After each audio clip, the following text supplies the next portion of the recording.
Ayah turun jap.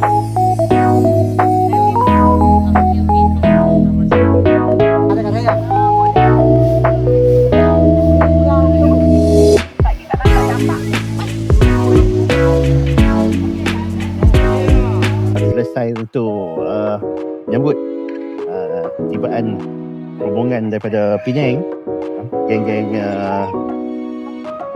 istimewa kurang upaya mereka main dekat sini hari ni bercuti. Okay, awal tadi kita punya live tadi rancak. Alah, jadi pula dah. Live sangkut-sangkut. Jadi tak apa. Kat kita pun tengok dia ada masalah sikit kot belah ni. Kat kita tengok apa dia jadi dekat kita punya kolam. Ayak panca tak keluar. Elektrik padam. Tak ada pantau dah.